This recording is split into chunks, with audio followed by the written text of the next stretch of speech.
Hello Nitesh sir. हाँ जी। आज मैं आपसे एक ऐसा सवाल पूछने जा रही हूँ जो कि बहुत बहुत और बहुत ही बड़ा मैटर ऑफ कंसर्न है स्टूडेंट्स के लिए। क्या आप गेस कर सकते हैं वो क्या होगा? मोटा भाई ने यूसीसी तो नहीं लिया है या फिर सीपीसी तो नहीं बदल रहा है कि नए लाइव्स लेने पड़ेंगे? नहीं नहीं सर, ऐसा कुछ नहीं है। अभी हाँ जैसे आपको पता है कि 18th ऑफ मार्च को सुप्रीम कोर्ट का जजमेंट हाँ आने वाला हाँ है ऑन द टॉपिक कि 3 इयर्स की प्रैक्टिस मैंडेटरी होगी कि नहीं। हाँ जी। हाँ ये जी। तो एक मैटर है जो हम हम्म 18 या उसके बाद ही डिस्कस कर पाएंगे, बट हम्म स्टूडेंट्स क्या है, उन्होंने अभी से पढ़ना छोड़ दिया है हम्म इन लिeu ऑफ कि उस दिन क्या आएगा। अरे अभी तो मैं थर्ड हम्म ईयर में हूँ, अभी तो मैं फिफ्थ ईयर में हूँ, या अरे हम्म अभी तो मैं तुरंत पास आउट हुआ हूँ, तो मैं क्या करूँ, मैं क्यों पढूं। तो they have stopped studying and they are regularly raising query for this. तो अब क्या उन्हें सजेस्ट करोगे, यार आपका क्या ओपिनियन है? All right. ये सेम क्वेश्चन ना अभी मेरे ख्याल से कल या परसों की क्लास में भी किसी स्टूडेंट ने कहा था कि सर टेंशन हो रही है तो पढ़ नहीं पाए। मैं क्योंकि क्लास का कुछ पूछ रहा था तो बता नहीं पा रहे थे, तो they said he sir tension हो रही है इसलिए। तो उनसे भी इस बारे में थोड़ी बहुत चर्चा हुई थी। तो देखिए, इसमें मेरा एक ये कहना है रहता है, मतलब I may sound a little negative to everyone, but जब भी कोई स्टूडेंट यहाँ तैयारी के लिए आता है, कभी भी ऐसे भी रैंडम कोई मुझसे बात करता है, मैं उससे उसी दिन सबसे पहले एक ये चीज़ कहता हूँ कि भाई आप तैयारी करने जा रहे हैं, आप आज से आपने मन बना लिया आप किसी भी एक XYZ कॉम्पिटेटिव एग्जाम की तैयारी करेंगे, नॉट जस्ट जुडिशरी। तो उसमें दोनों संभावनाएं हैं, या तो आपका सिलेक्शन हो जाएगा या तो नहीं होगा। चाहे एलिजिबिलिटी क्राइटेरिया रहे ना रहे, वट इट इज, संभावना हमेशा दोनों है, होने की भी और ना होने की भी। और मुझे लगता है हमें पहले दिन से ही जहन में ये रखना चाहिए कि दोनों संभावना, हम अपना बेस्ट दे रहे हैं क्योंकि हमें रिजल्ट चाहिए, अच्छी बात है, लेकिन एक प्रोबेबिलिटी है कि नहीं भी आ सकता है रिजल्ट। अब ऐसी स्थिति में मतलब जो बीच में भी, क्योंकि बहुत सारे स्टूडेंट कहते हैं ना कि वो जो होता है कि सर डर लगता है कि अगर नहीं हुआ तो क्या। मैं कहता हूँ कि तो पहले दिन से ही पता है कि नहीं भी हो सकता है।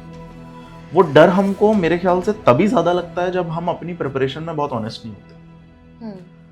आप जब किसी एग्जाम की तैयारी कर रहे हैं ना, तो आपके हाथ में सिर्फ तैयारी है और कुछ नहीं है, ये सब किसी और के हाथ में होता है। Eligibility criteria, number of vacancy, selection आपके हाथ में नहीं होता। आपके हाथ में सिर्फ एक चीज होती है, आपकी तैयारी।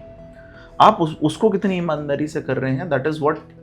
तो ये जो एक अप्रोच है कि अभी जैसे ये मध्य प्रदेश का जब आया तभी से ये चालू हो गया था सबसे पहले।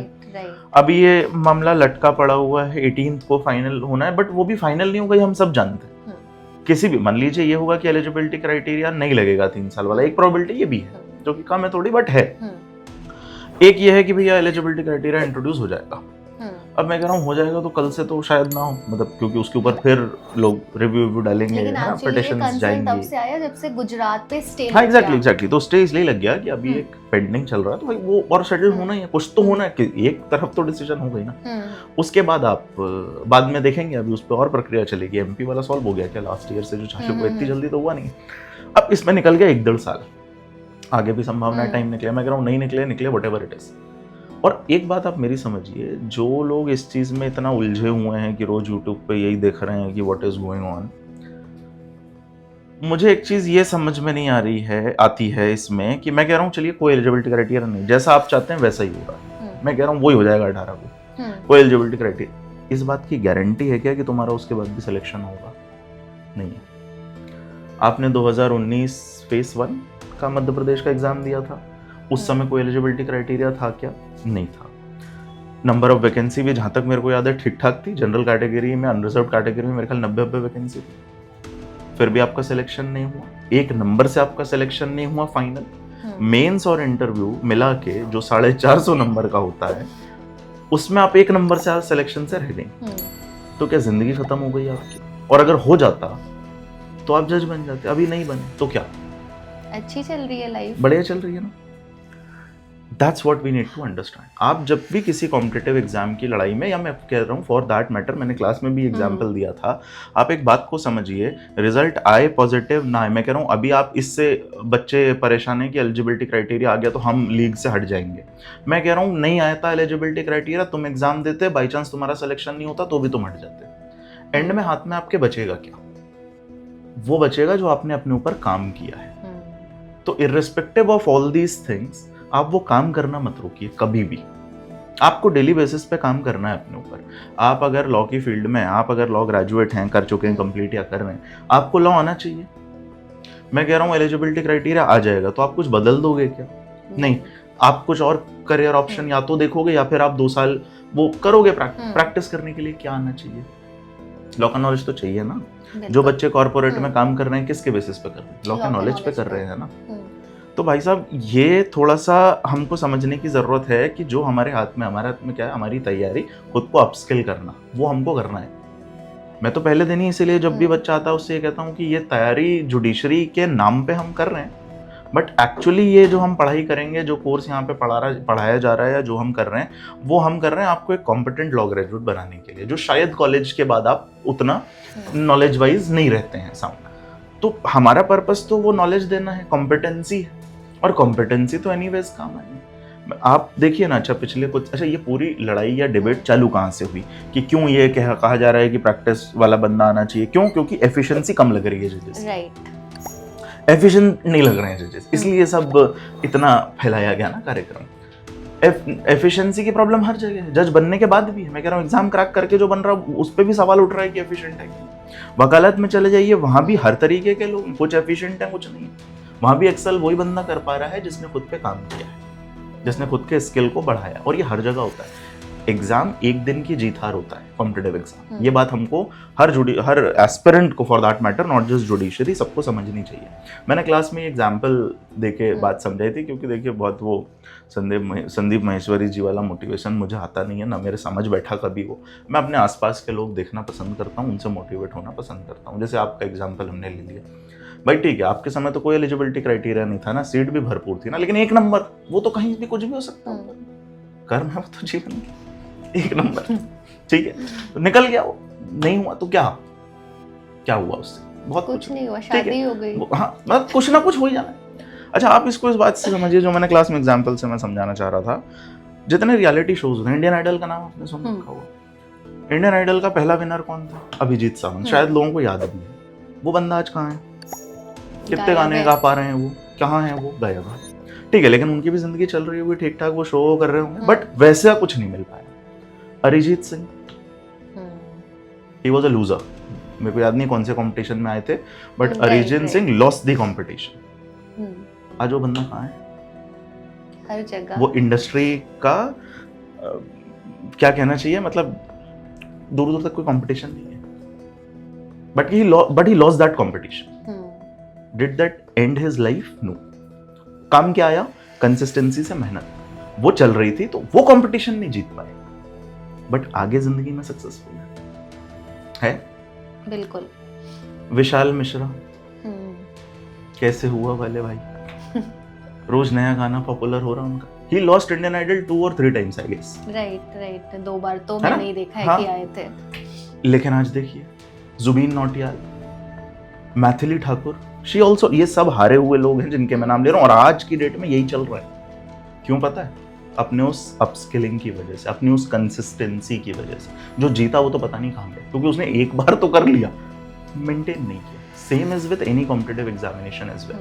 आज की डेट में हम अपने बैच को अगर उठा के देखें, 2013 में हम BHU से पास आउट हुए दोनों, हमारे साथ और भी बहुत सारे लोग पास आउट, कुछ तुरंत भी जज बन गए, कुछ बहुत बाद में बने, कुछ नहीं बन पाए। आज जब हम पीछे जाके देखते हैं तो ऐसा कुछ नहीं है कि जिनका जुडिशरी का एग्जाम निकल गया तो उनकी लाइफ में सब कुछ सॉर्टेड चल रहा है, सब बढ़िया है। कुछ परेशानियां उनको भी हैं। अच्छा, इसमें मैं अगर 4 कैटेगरी में लोगों को डिवाइड करूं, एक कैटेगरी जो जज बन गए, एक जो नहीं बन पाए। इसमें फर्दर 2 सब कैटेगरीज हैं। जो जज बन गए उनमें से भी कुछ ने हमेशा मेहनत करी, तो वो आगे भी प्रमोट उसी तरीके से हो रहा है, बढ़िया लाइफ चल रही है। कुछ ने मेहनत नहीं करी, तो they are struggling there as well. और जिनका नई सिलेक्शन हुआ उसमें भी 2 कैटेगरी है। एक वो जिनने एग्जाम के लिए भी जी तोड़ मेहनत की थी और उसके बाद भी कर रहे हैं, तो वो किसी और फील्ड में बहुत बेहतरीन कर रहे हैं। कुछ एकेडमिक्स में बेहतरीन कर रहे हैं, कोई लिटिगेशन में बेहतरीन कर रहा है, कोई कॉर्पोरेट में बेहतरीन कर रहा है। और उसमें एक कैटेगरी वो है जिनने ना तब काम किया था ना आज काम कर रहे हैं, तो वो आज भी स्ट्रगल कर रहे हैं। So that's how it works. और कॉम्पिटिटिव एग्जाम रियलिटी शो की तरह होता है।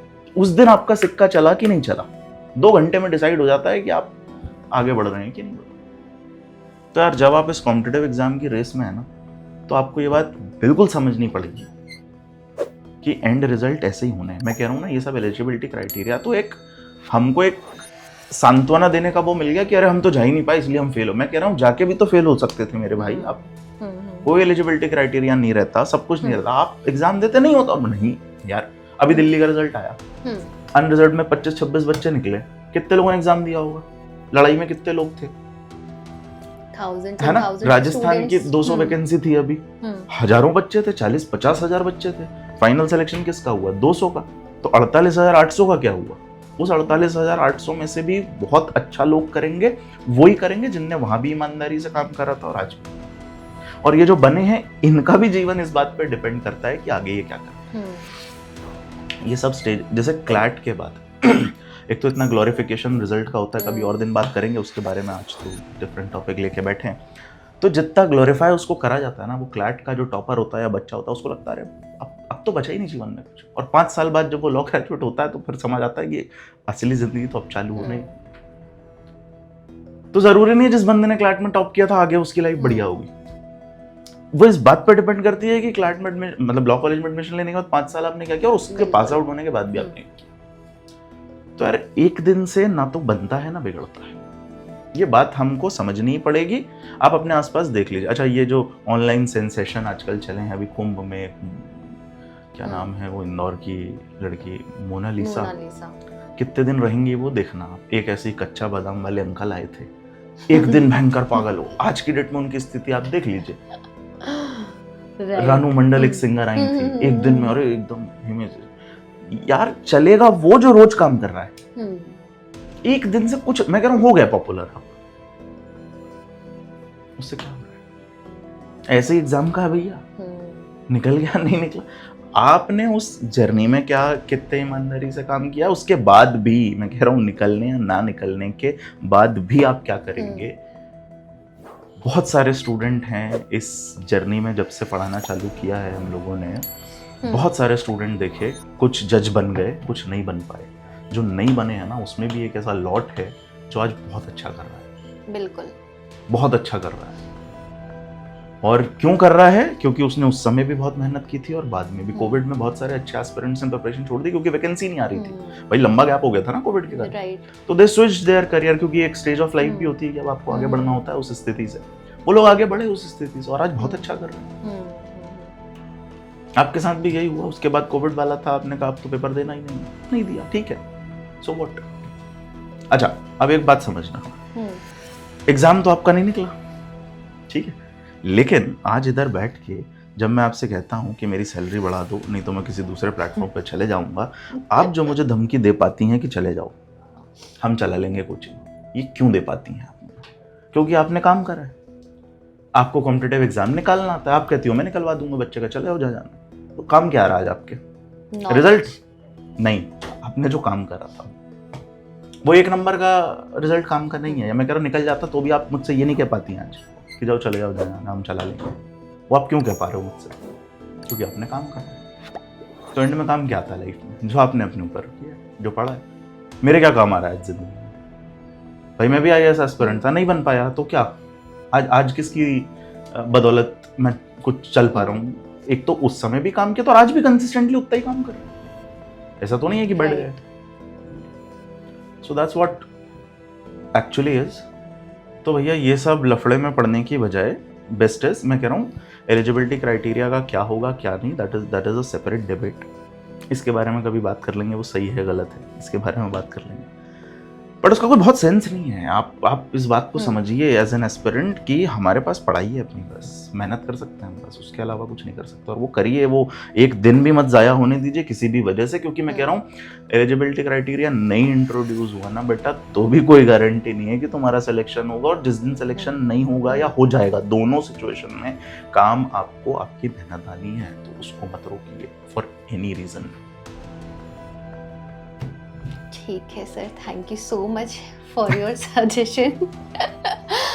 ठीक है, अगर आप एक सीरियस लॉ स्टूडेंट और एक सीरियस जुडिशरी एस्पिरेंट हैं और आप सर को फॉलो करते हैं, आपने उनकी क्लासेस में भी उनके बहुत सारे ओपिनियंस फॉलो किए हैं, तो इसको भी आप फॉलो करिए और अपनी पढ़ाई को डिस्टर्ब मत करिए। 18th को जब होगा उसका डिस्कशन, जैसे सर ने बोला कि हम बाद में करेंगे, so just continue your preparations and studies. और ऐसी और अपडेट्स के लिए stay tuned with Asha in judiciary. Thank you.